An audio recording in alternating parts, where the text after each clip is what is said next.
Dan untuk memperbarui informasi terkini mengenai kasus korupsi di Kementerian Pertanian yang tengah diusut KPK, sudah ada rekan kami Nadila Saleh yang akan mengabarkannya untuk Anda pemirsa. Selamat pagi. Dila, kapan rencana KPK akan kembali memeriksa Syahrul Yassin Limpo?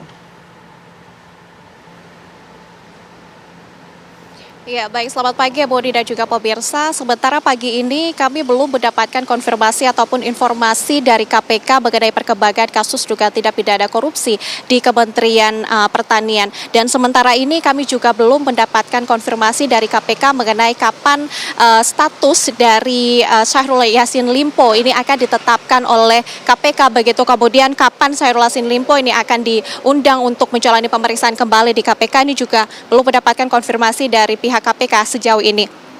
Sementara itu, Ebony dan juga pemirsa, ini jika kita dengarkan isu yang beredar memang menyebutkan bahwa Syahrul Yassin Limpo ini telah ditetapkan sebagai tersangka oleh KPK. Kemarin jika kita dengarkan keterangan dari Mahfud MD, Menko Polhukam, menyebutkan bahwa dia mengaku bahwa dia telah mendapatkan informasi bahwa Syahrul Yassin Limpo ini telah ditetapkan sebagai tersangka oleh KPK. Namun informasi terakhir ini yang kami dengarkan dari KPK menyebutkan bahwa hingga kini proses penyelidikan, maksud kami proses penyidikan dari kasus dugaan tindak pidana korupsi di lingkungan Kementerian Pertanian ini masih didalami oleh tim penyidik.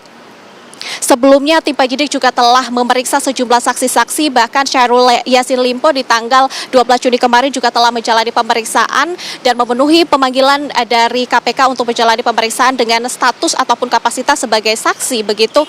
Dan memang sejauh ini proses penyidikan masih didalami oleh KPK, dan kemarin jika kami pantau, saksi terakhir yang diperiksa oleh KPK ini adalah mantan jubir KPK Febri Diansyah, kemudian mantan penyidik KPK Rasa Mala Aritonang yang diperiksa dengan kapasitas sebagai pengacara ataupun kuasa hukum. Kemarin jika kami dengarkan keterangan dari Febri Diansyah, dia menyebutkan bahwa dalam tahapan penyelidikan kemarin dia mendapatkan kuasa dari Syahrul Yassin Limpo untuk memegang kasus ini.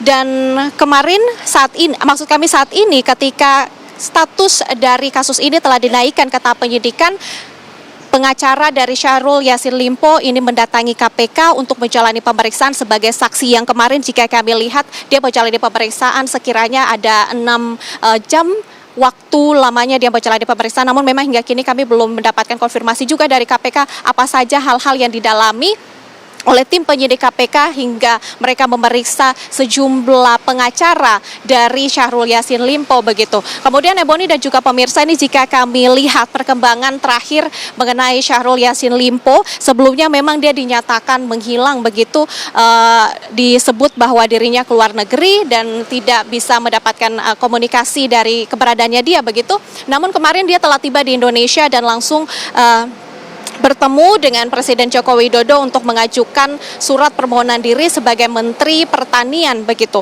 Kemarin juga kami mendapatkan informasi bahwa pihak dari Yassin Limpo ini juga telah membuat laporan kepada Polda Metro Jaya atas dugaan pemerasan dari pimpinan KPK dalam penanganan perkara di Kementerian Pertanian di tahun 2021 kemarin. Mengenai hal ini, kemarin juga pihak dari KPK telah memberikan konfirmasi bahwa mereka tidak menerima apapun dari kasus yang mereka dalami di Komisi Pemberantasan Korupsi begitu. Dan sementara kami masih tetap menunggu update terbaru dari perkembangan kasus di Kementerian Pertanian. Ada beberapa sejumlah pertanyaan yang belum terjawab hingga saat ini. Yang pertama, apa sebenarnya status dari Syahrul Yassin Limpo, kemudian kapan Syahrul Yassin Limpo ini akan dipanggil oleh KPK. Kami akan terus memberikan update terkait hal ini, Ebony. Kembali ke Anda. Baik, terima kasih Nadila Saleh atas informasi Anda langsung dari Gedung KPK Jakarta.